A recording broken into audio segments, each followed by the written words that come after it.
सीने पर जो जख्म है सब फूलों के गुच्छे हैं, हमें पागल ही रहने दो, हम पागल ही अच्छे हैं। नमस्कार दोस्तों, स्वागत है आपका आज के इस वीडियो में। आज हम शहीद आजम भगत सिंह के जीवन से जुड़े 5 लेसन के बारे में बात करने जा रहे हैं।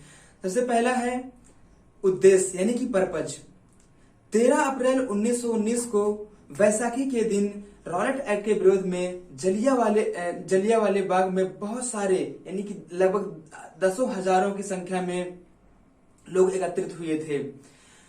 उस समय अमृतसर के प्रभारी जनरल डायर हुआ करते थे। जब उन्हें यह पता चला कि हजारों की संख्या में लोग वहां पे एकत्रित हुए हैं, तो वह सैनिकों को लेकर वहां पहुंचे और उसके निकास स्थान को अवरुद्ध करवा दिए ताकि वो कोई वहां से भाग न सके, और उन पर खुलेआम गोलियां चलवा दी, जिसमें हजारों लोग मारे गए और कुछ लोग जान बचाने के लिए वहां बगीचे के कुएं में कूद गए।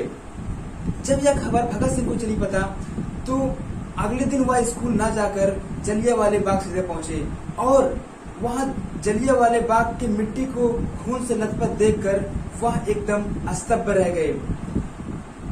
वहां खून से लथपथ मिट्टी को वह एक जार में भरकर घर ले आए और उसकी पूजा करते रहे। उनके पिता और चाचा स्वतंत्रता सेनानी थे। पिता की शिक्षा ने उन्हें राष्ट्र के प्रति काम करने के लिए प्रेरित किया। भारत स्वतंत्रता के लिए लड़ना उनका उद्देश्य बन गया। 16 साल की उम्र तक वह भारतीयों की इतना पीड़ा देख लिए थे कि भारत स्वतंत्रता के लिए अपना जीवन समर्पित करने का उनका एक मजबूत उद्देश्य बन गया था। दूसरा है बलिदान। जब भगत सिंह 17 साल के थे तो उनका परिवार चाहता था कि उनकी शादी हो जाए, लेकिन भगत सिंह अपना जीवन राष्ट्र के प्रति समर्पित कर दिए थे। जब उनको यह खबर मिलती है कि उनकी शादी के लिए बात चल रही है, तो उन्होंने अपनी माँ से कहते हैं, माँ, दुल्हन मेरी दुल्हन नहीं होगी, आजादी ही मेरी दुल्हन होगी। फिर भी अपने घर वालों को समझा ना सके, तो वह रात में एक पत्र अपने घर छोड़ गए और आजादी की लड़ाई लड़ने के लिए कानपुर चले गए। 1924 में वह हिंदुस्तान रिपब्लिकन एसोसिएशन को ज्वाइन कर लिया, जहां उन्हें चंद्रशेखर आजाद से मुलाकात हुई। उसके बाद उनके दोनों आपस में एक गहरी मित्रता हो गई। बाद में इस एसोसिएशन का नाम बदलकर हिंदुस्तान सोशलिस्ट रिपब्लिकन एसोसिएशन रख दिया गया। इस एसोसिएशन का मेन उद्देश्य था ब्रिटिश औपनिवेशिक शासकों का विरोध करना। इसके विरोध में ये लोग एक प्लान बनाए कि नेशनल असेंबली में बम फेंकना है, जिसका उद्देश्य यह था कि बहरों का कान खोलना। जिसमें 2 लोगों को चुना गया, जिसमें भगत सिंह और बटुकेश्वर दत्त थे। ये दोनों लोग जब वहां पे नेशनल असेंबली में जाते हैं तो वहां बम फेंक कर इनकलाब का नारा लगाते हैं और अपने आप को गिरफ्तार करवा लेते हैं। उन्होंने भारत की आजादी के लिए अपनी शादी, अपना घर, यहाँ तक कि अपना जीवन कुर्बान कर दिया। भारत के युवाओं को भगत सिंह से कुर्बानी देना सीखना चाहिए। तीसरा है प्रोएक्टिव। जब भगत सिंह जेल में थे तो वहां उन्होंने पाया कि भारतीयों को पर्याप्त भोजन, सही कपड़े, टॉयलेट पेपर, यहाँ तक कि मूलभूत आवश्यकता उन्हें से वंचित किया गया था। उन्हें जानवरों की तरह सलूक किया जाता था। भोजन में उन्हें केवल रोटी मिलता था जैसे कि कुत्तों को मिलता हो। वहीं पर यूरोपीय लोगों को पूरी तरह से आजादी थी और उन्हें सारी चीजें उपलब्ध करवाई गई थी। इसके लिए भगत सिंह ने भारत सरकार को पत्र लिखा था, लेकिन पत्र में कोई जवाब नहीं आया। इसलिए भगत सिंह बटुकेश्वर दत्त ने यह फैसला लिया कि अब वो भूख हड़ताल पर बैठेंगे। तो 15 जून 1929 से ही उन्होंने भूख हड़ताल पर बैठ गए। यह भूख हड़ताल काफी लंबी चलती रही और उसमें सारे भारतीय एक करके उसमें हिस्सा लेते रहे, और तब तक यह भूख हड़ताल चलती रही जब तक कि ब्रिटिश लोग उनकी मांगे पूरी ना कर दी। जब उनकी मांगे पूरी हो गई तो भगत सिंह ने 5 अक्टूबर 1929 को अपना भूख हड़ताल को छोड़ दिया। भगत सिंह कभी व्यवस्थाओं को सोचते और उनकी शिकायत नहीं करते थे।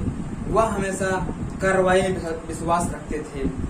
लाला लाजपत की मृत्यु के लिए उन्होंने सॉन्डर्स तक को मार डाला। उन्होंने ऐसे बहुत सारे चीजों को अंजाम दिया है। वे कभी प्रतिक्रियाशील में विश्वास नहीं रखते थे, वे हमेशा सक्रियता यानी कि कार्रवाई में विश्वास रखते थे। तो इस तरह से लोगों को उनसे सीख लेना चाहिए कि हमेशा लोगों को कार्रवाई में विश्वास रखना चाहिए। 23 मार्च 1931 को जिस दिन उनको फांसी दी जानी थी, तो उनके वकील प्राणनाथ मेहता उनसे आखिरी बार मिलने आए। भगत सिंह को पता था कि उनके पास समय कम है, इसीलिए उन्हें मेहता से पूछा कि क्या वह द रेवोल्यूशनरी लेनिन लेके आए हैं। उन्होंने सबसे पहले उसे लाने के लिए कहा। जब मेहता वह किताब लेके आते हैं तो भगत सिंह को बहुत खुशी होती है और वह किताब तुरंत लेके समय को बर्बाद न करते हुए पढ़ना शुरू कर देते हैं। मेहता पूछते हैं भगत सिंह से कि उन्हें कैसा लग रहा है। भगत सिंह कहते हैं कि हमेशा की तरह वह खुश हैं। फिर मेहता पूछते हैं कि भगत सिंह को और क्या चाहिए। भगत सिंह जवाब में कहते हैं कि मैं उसी देश में दोबारा जाना चाहता हूँ ताकि उसकी सेवा मैं दोबारा पुनः कर सकूं। किताबें पढ़ना भगत सिंह की शौक था। वह अपने स्कूली जीवन में लगभग 200 किताबें और जेल में रहकर वह तकरीबन 300 किताबें पढ़ चुके थे। पुस्तकालय में रखी हुई सारी पुस्तकों को पढ़कर वह मार्क्सवाद, समाजवाद को सीखा था। इस तरीके से हम कह सकते हैं कि लोगों को भगत सिंह से सीख लेनी चाहिए कि किस तरह से किताबों को पढ़कर अपने जीवन को आगे हम बढ़ा सकते हैं। 5वां है करेज, साहस। 7 अक्टूबर 1930 को अदालत ने भगत सिंह और उनके साथियों को फांसी की सजा सुना दी। यह खबर पूरे देश को झकझोर कर रख दिया।